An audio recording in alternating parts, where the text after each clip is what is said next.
Baik, Assalamualaikum warahmatullahi wabarakatuh. Salam sejahtera bagi kita semua. Selamat sore Waalaikumsalam teman-teman warahmatullahi sekalian. Selamat sore. Hari ini kita masih diberikan kesempatan bisa berdiskusi, menentukan tugas-tugas kelompok kita.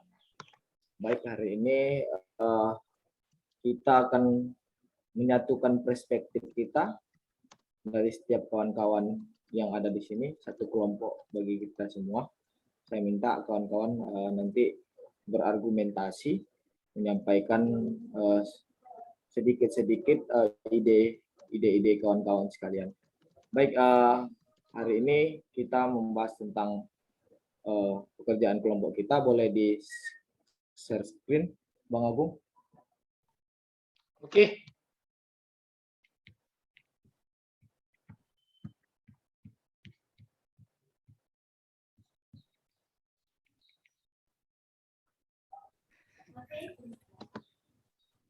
Oke. Bu Sumila, gimana kabarnya Bu Sumila? Alhamdulillah sehat. Alhamdulillah. Apa pembahasan yang akan kita ambil nih? Kawan-kawan sehat-sehat semuanya ya. Hari ini kita membahas tentang kelompok terakhir. Kita membahas tentang isu nih.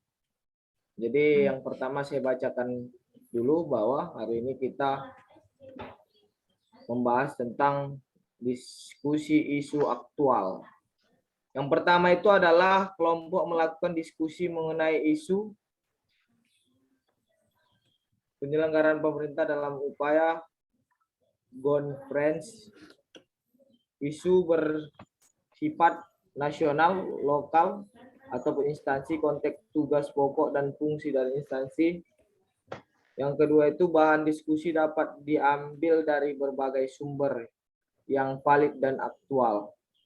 Contoh topik yaitu Smart City, IoT untuk pemerintah, sistem pemerintah berbasis elektronik, pengembangan sistem dan talenta, dan lain-lain. Dari hal ini bagaimana Bang Agung melihat ini?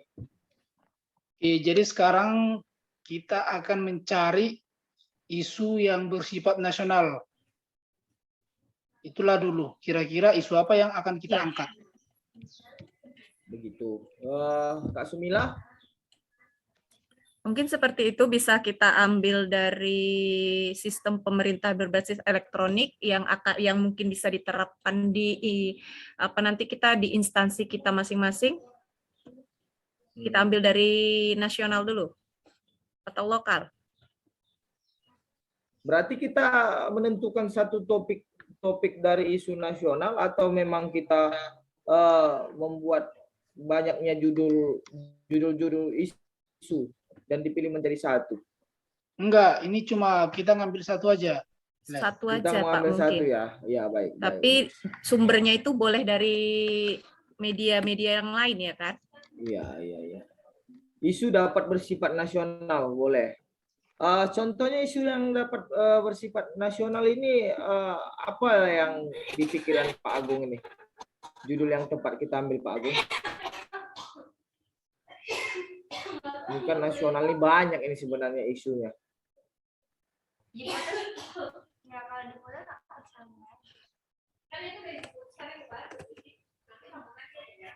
COVID-19 bisa jadi isu juga itu Pak Agung. Itu kan isu nasional itu. Tetapi harus terkait dengan smart governance. Isunya harus berkaitan dengan bagaimana upaya pemerintah untuk mewujudkan smart governance. Itu. Iya. Ya, bicara tentang smart government ini kan bicara tentang solusi bagi kita gitu. Artinya sebagai ASN apa sih sebenarnya solusi yang kita tuangkan untuk permasalahan, itu yang paling penting.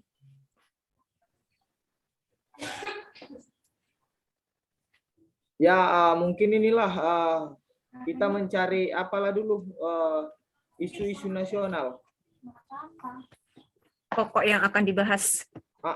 Isu-isu nasional. Dari saya masukan isu nasionalnya adalah Yang lagi viral lah kita ambil. Apa lagi viral ya? Sistem Crazy Rich yang hari ini Crazy. tertangkap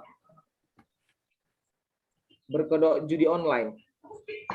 Investasi berkedok judi online itu kan lagi hangat-hangatnya diperbincangkan itu. Tapi Crazy itu nggak berhubungan Le dengan smart governance Le. Itu penipuan itu Le. Gitu ya. Tapi itu masuk kepada berbasis elektronik loh, Le.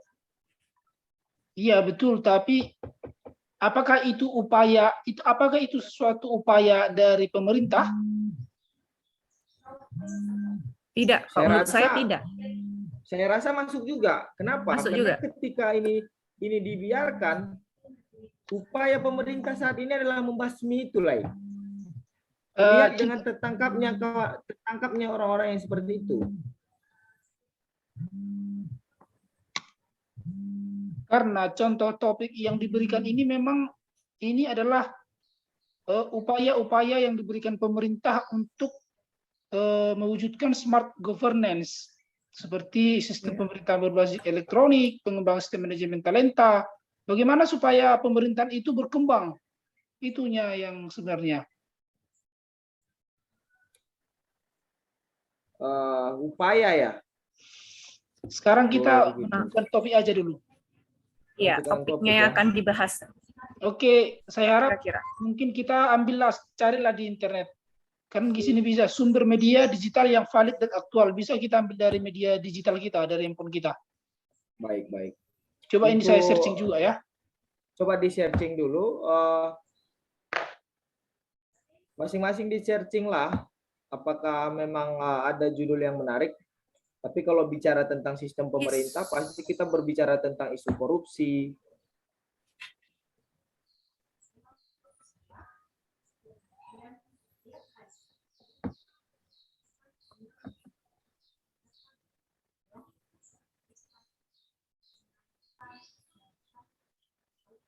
Smart City. Inilah untuk sebagai pedoman kita dalam mencari isu, bahwasannya smart government itu adalah istilah yang merujuk pada pengimplementasian ICT pada layanan publik di bidang pemerintah secara efektif. Itulah pengertian dari smart governance. Itulah arti dari smart governance, di mana merujuk pada pengimplementasian ICT pada layanan publik di bidang pemerintah secara efektif. Kira-kira saat ini yang berkembang di pemerintah, elektronik apa saja yang telah pemerintah buat di Indonesia kepada publik? Kalau smart city itu mencakup tentang administrasi pemerintah yang menangani layanan kesehatan, transportasi, pendidikan, dan sebagainya. Bagaimana tentang pembayaran pajak secara online? Itu masih baru-baru ini kayaknya lagi booming. Iya, lagi hangat itu, Pak. Bisa juga kita masukkan sebagai topik. Pembayaran pajak secara online ya? Iya. Pelaporan pajak secara online. Coba cari ya. Itu masuk kepada sistem administratif juga sih. Iya, itu udah masuk ke smart governance. Menggunakan ICT untuk pelayanan publik. Nah, bisa saja kita cari. Tapi coba dulu dicari dulu isu-isu yang hari ini bukan hanya sebatas untuk dari ini ya, dari sistem pajak. Tadi ada kesehatan tadi Iya, dibilang. betul. Coba aku cari pajak dulu ya. Pajak tadi itu sudah bagus, itu saya catat ya, pajak itu ya. Pelayanan pajak melalui online ya. Iya.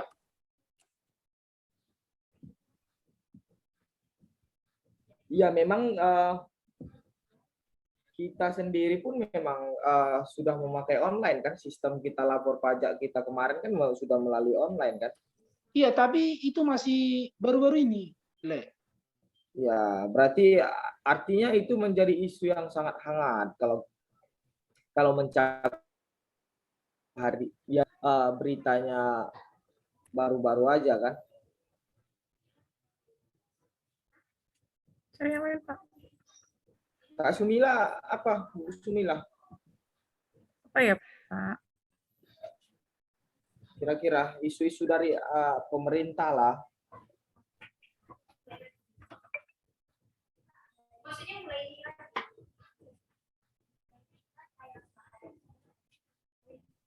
Ini ada juga isu, cuman aku bacakan judulnya ya.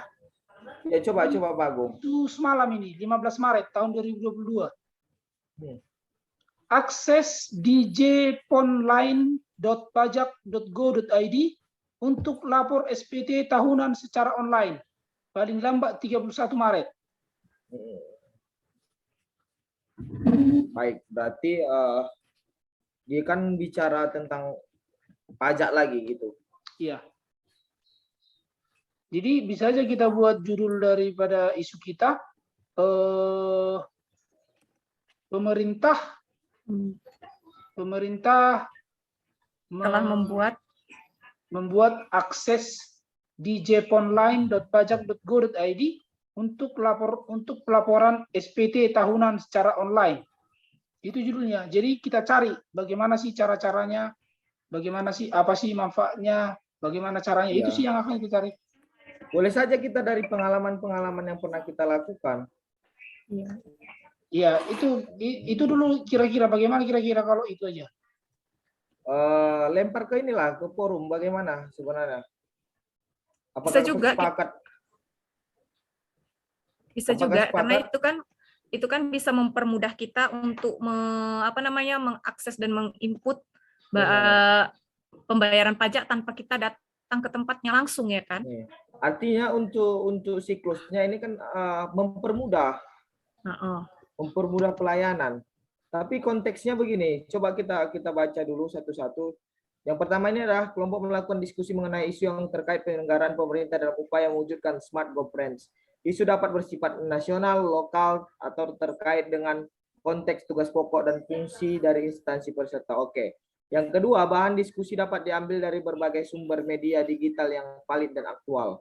Contoh topik adalah Smart City ini, yang contohnya ini IoT untuk pemerintah, sistem pemerintahan berbasis elektronik, pengembangan sistem manajemen talenta dan lain-lain. Itu contoh dari judul.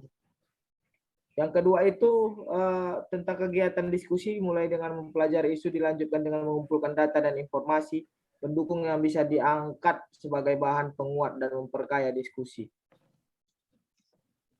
Artinya di sini untuk data dan informasi, kemarin kan kita sudah ini juga sih, sudah membuat lapor pajak. Lapor pajak secara online sudah kita buat kan kemarin kan? Sudah Pak, sudah. Itu udah bisa menjadi pendukung dari data yang kita miliki. Lapor pajak itu. Seberapa banyak? Itu, Enggak, udah lanjut. Gunakan perspektif yang beragam namun tetap relevan dengan perspektif materi manajemen ASN dan smart ASN. Berarti dalam hal ini, kalau kita lihat smart dan manajemen ASN, kita lihat bahwa hari ini memang sudah dunia digital. Cocok itu tadi yang Pak Agung sampaikan tadi. Jadi kita cakup ini kan smart ASN, kita memang disuruh untuk terbuka lebar terhadap digital. Itu isu-isu yang menarik itu Pak Agung. Oke. Jadi gimana kira-kira inilah kita angkat? Boleh. Saya sepakat. Oke, jadi topik isu yang akan kita angkat adalah pemerintah membuat akses djponline.pajak.go.id untuk lapor SPT tahunan secara online. Mempermudah masyarakatnya tak ada, Pak. Inilah judulnya. Inilah judul daripada isu kita. Bisa Pak, bisa dibuat. Nanti tujuannya baru untuk mempermudah. Jadi nanti kita akan cari-cari, kita akan cari mengumpulkan data mengenai akses online ini, mungkin bagaimana cara melakukannya, terus baik. Apakah alamat yang digunakan, Gitu. Kira-kira itulah yang harus kita kumpulkan data-data. Mulai dari kapankah mulai kapankah akses online ini mulai berlaku? Ini diberlakukan untuk siapa? Itulah Betul. pertanyaan-pertanyaan yang mungkin kita jawab untuk mengisi data-data yang akan kita isi di sini. Itu maksudku. Baik. Oke. Menurut saya ini gimana Pak Agung? Lanjut Pak Agung. Oke, jadi yang pertama tadi kita harus mencari apa itu djponline.pajak.co.id. Oke. Berarti pengertiannya lah ya. Ya. Ya. Oke, lanjut. Yang kedua, Sejak kapan DJP online ini berlaku? ya.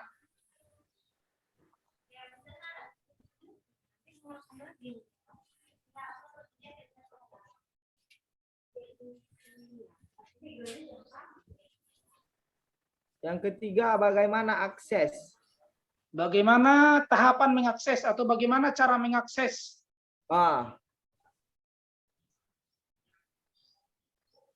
Atau memang kita buat yang ketiga ini kepada siapa DJP online ini berlaku? Itu nanti pertanyaan keempat. Oke. Tahapan-tahapan Pak Agung ya? Ya. Ya.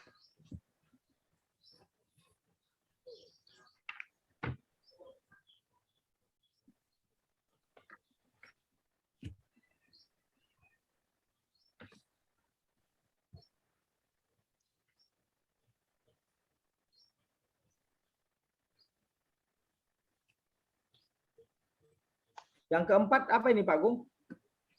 Kepada siapa ditujukan? Alamat yang digunakan? Ya, Bisa kita bisa juga. masukkan Nanti itu yang kelima. Kepada siapa akses ini digunakan? Yang kelima tadi apa tadi Bu? Sumila? Alamat yang digunakan. Alamat yang digunakan.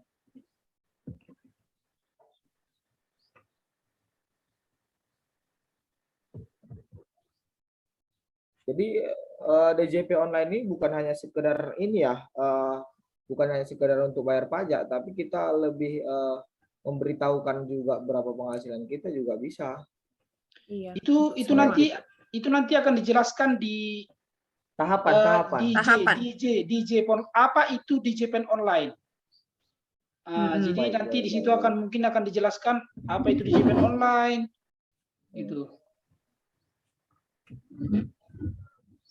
Oke, satu lagi lah ya terakhir ya. Ya boleh. Pak, boleh. Nanti satu lagi, apa itu manfaat dari DJPen online ini?